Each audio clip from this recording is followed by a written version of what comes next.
Pada 500 tahun setelah Tuhan Yesus, Kerajaan Ostrogot Italia dipimpin oleh Theodoricus Agung atau Flavius Theodoricus dalam bahasa Latinnya. Theodoricus Agung menjadi Raja Ostrogot pada 471 hingga 526 Masehi dan sekaligus menjadi Bupati Visigot pada tahun 511 hingga 526 Masehi. Theodoricus Agung mengatur kerajaan yang membentang dari Samudra Atlantik hingga Laut Adriatik. Theodoricus Agung adalah penguasa Italia pada tahun 493 hingga 526 Masehi. Nama besarnya menjadi legenda kepahlawanan bangsa Inggris, bangsa Nordik, dan bangsa Jerman. Namun Theodoricus adalah seorang penganut Arianisme. Arianisme tidak mengakui Tuhan Yesus sehakikat dengan Bapa dan tidak mengakui kekekalan Tuhan Yesus. Kalau orang lalu menyebut aliran ini sebagai Arianisme dari nama Arius atau pengikut ajaran Arius. Ajaran teologi ini mula-mula yang dianggap berasal dari Arius, seorang presbiter di kota Alexandria, Mesir, sekitar tahun 256 hingga 335 Masehi.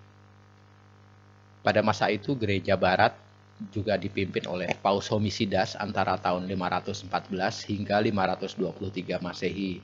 Di antara masa itu ada skisma antara gereja barat dan gereja timur.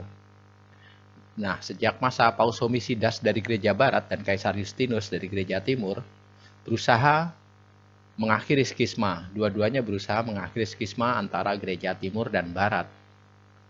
Usaha ini lalu diteruskan oleh penerus Paus Homisidas, yaitu Paus Yohanes I.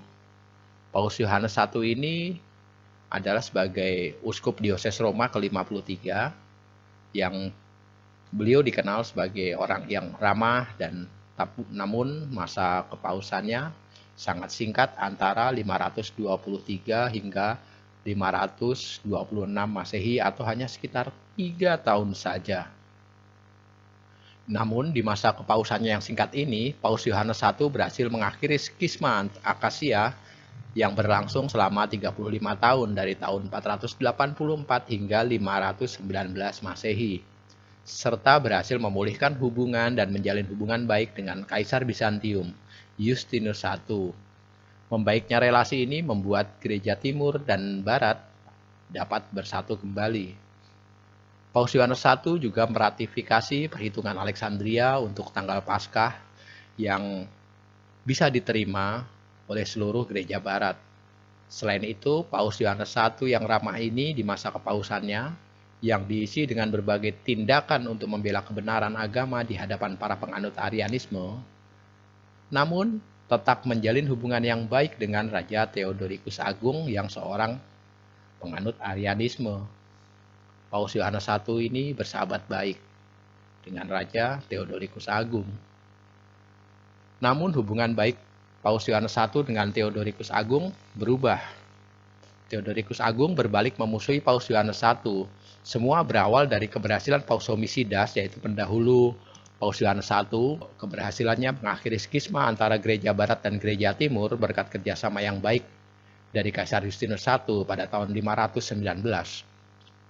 Perbaikan hubungan ini membawa hukum-hukum baru yang tentu saja dianggap tidak menguntungkan Theodoricus Agung bersama pengikut-pengikut ajaran Arianisme.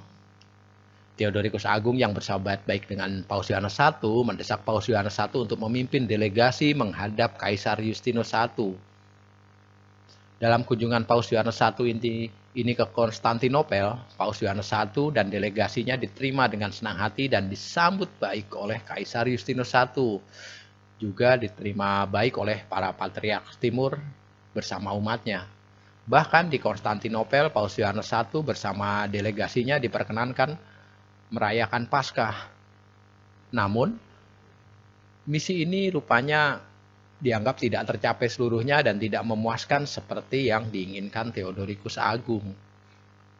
Untuk memperbaiki posisi Theodoricus Agung beserta pengikut-pengikut ajaran Arianisme. Selama beberapa waktu, Theodoricus justru menaruh curiga dan kekhawatiran besar pada Yohanes I.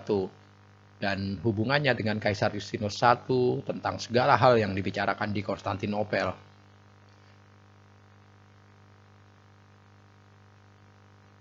Keberhasilan Paus Yohanes I bersama delegasinya dalam kunjungan ke Konstantinopel yang digagas sendiri oleh Raja Theodoricus Agung justru dilihat sebagai suatu tanda perlawanan terhadap Raja Theodoricus Agung. Theodoricus Agung mencurigai Paus Yohanes I telah mengadakan persekongkolan untuk mengembalikan lagi kuasa Kaisar Bizantium di Italia. Sekembalinya Paus Yohanes I bersama delegasinya dari Konstantinopel ke Ravenna, Paus Yohanes I ditangkap dan dipenjarakan di Ravenna. Paus Yohanes I yang setia pada ajaran imannya ditangkap dan disiksa hingga mati.